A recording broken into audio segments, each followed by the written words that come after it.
Liz Ness here. In this video, I'm going to show you how to make this really fun, I like to call it beaded curtain pattern. Here, let me show you what it looks like, just the whole thing. It looks like this. It's what I like to call either a columnar or a row, or, you know, basically a straight down, like I said, it's a column type seamless pattern. And there are a couple tricks to know when making one of these, but they're really actually pretty easy to make. And I will walk you through some of those tricks. So let's go ahead and get started.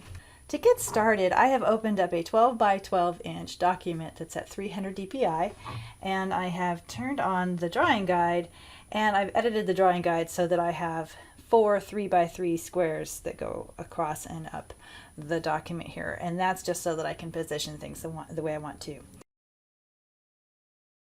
In addition, I'm going to select black, and the brush I'm going to be using is the calligraphy pen Monoline, and I have that set all the way up. And I'm basically just going to draw a line, and I'm not very good, so I'm going to use Smart Shapes to help me out. And I draw that line, and then I hold, and then it invokes Smart Shapes, and then I can edit the shape. And then I can make sure that my line is positioned so that the line, the red line here from the grid, is centered within that drawn line. And so I'm just going to go like that. So that's how I'm going to draw my lines.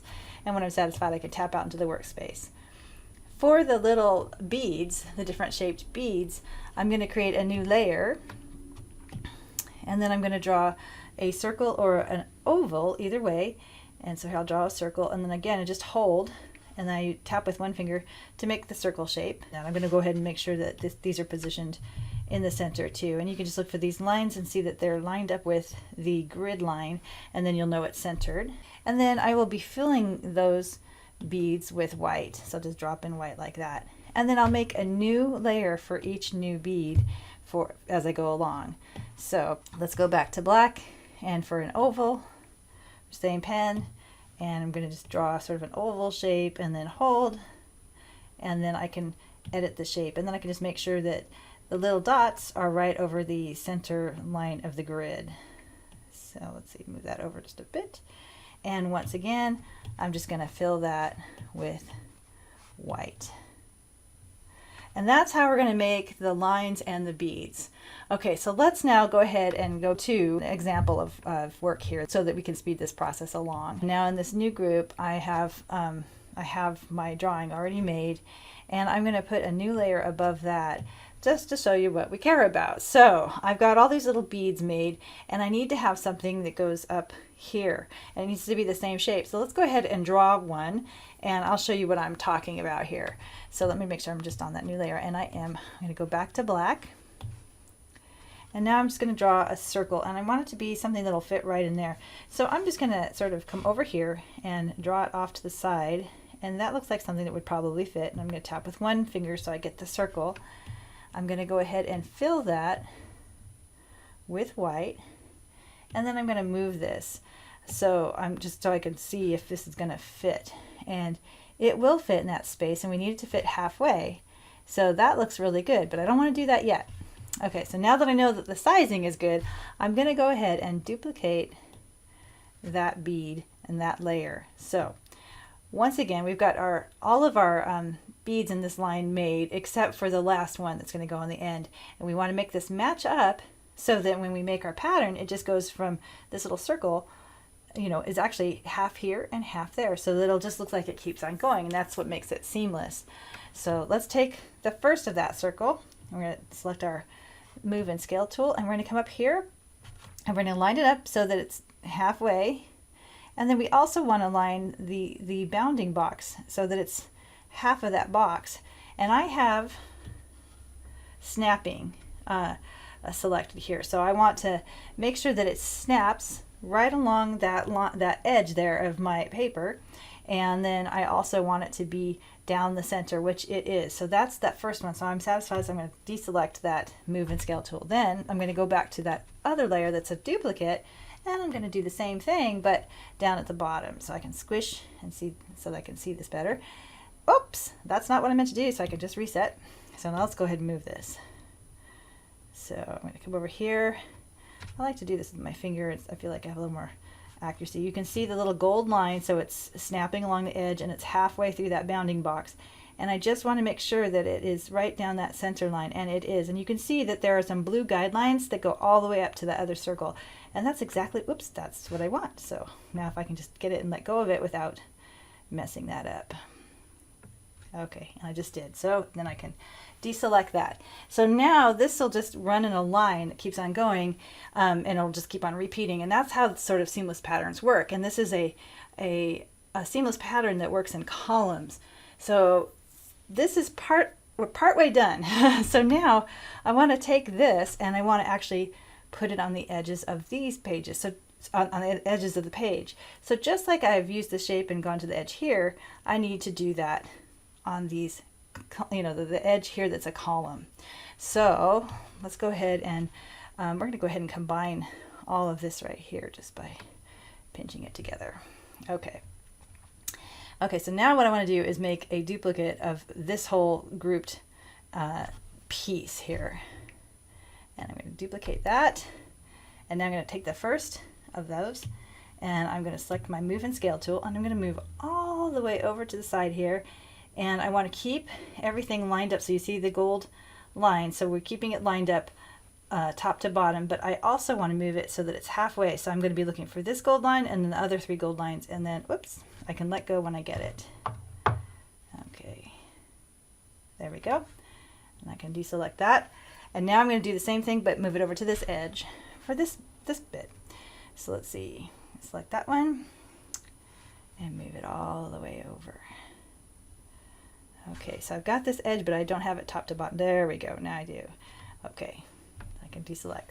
So now this will run along, and this half, when you have the pattern, this little piece of it, when there's another piece over here, it will be that part. And we know that it's lined up because we drew it together, so we're good. So now I'm gonna go ahead and open up previous artwork that I've done to fill in the other pieces. So now we've got the one that we just drew, and we have some others that we drew in the middle, and we've made them all sort of random. Now we're ready to take a picture of this. So we're going to go over here to our wrench, and we're going to select add, and then we're going to copy canvas. And then I already have a brush set up in the demos here. And it's a texture starter that that way all the settings are for texture already set for me, so it makes it really fast. So I'm going to go ahead and tap that twice so that I open it up, and I'm going to go into green here, and I'm going to edit the shape, and I'm going to import, and I'm going to paste. Now I want this to be the outline, so I'm going to go ahead and double tap so that I see white for the outlines, and that is now my pattern. And I press done when I'm satisfied with that. And from here I can actually test my pattern just to make sure that I didn't make any mistakes and that it truly is seamless, and you can see that it is. And I want to play around with the scale just a little bit. I kind of want it to be bigger. And let's see, zoom to, okay, scale. I kind of want it to be somewhere around there, but maybe I want it to be a little less. And that looks pretty good to me. So when I'm satisfied, I'm going to go ahead and tap done. Okay, so now we're ready to test our texture out. So I'm going to go ahead and make invisible this group, and we're going to come up here and create a new layer. And then I'm going to go ahead and turn off the drawing guide here. And I'm going to go select a fun color like this red here. And I've got the brush selected that I want, and I'm on a new layer. So let's just go ahead and start painting. Okay, that's kind of small, so let's go ahead and bring that size up just a little bit. See where we stand. Oh, see, I like that. I think that's really cool. Now there's one more trick I'm going to show you, something that I have really liked doing instead of creating a texture and rubbing all the time. I actually like to create a stamp after I've made my seamless pattern. Now red isn't the best color for creating a stamp, so we're going to actually change the color to black. And then I'm going to go ahead and take a picture of this. So add and copy canvas. Okay, there we go. And then I'm going to tap that, open it up, and now under shape, I'm going to drop that picture. So paste. Here we go. This is awesome. Okay, so now this is all done, and I like the way it looks. Perfect. And I would go rename it, but I'm not going to do it right now. And then it's done. So now let me show you what's really cool about this, because it saves so much time. So I'm going to go ahead and create a new layer. I'm going to make these two invisible and put a new layer on top here.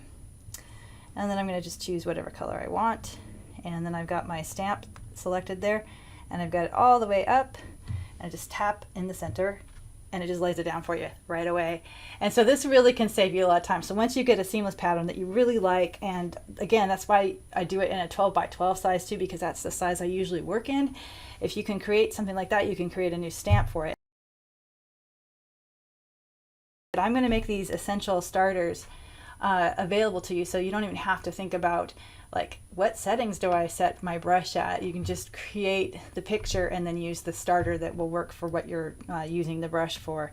And those should be available in the next couple days on the site, and I'll leave a link in the description so you can get to that.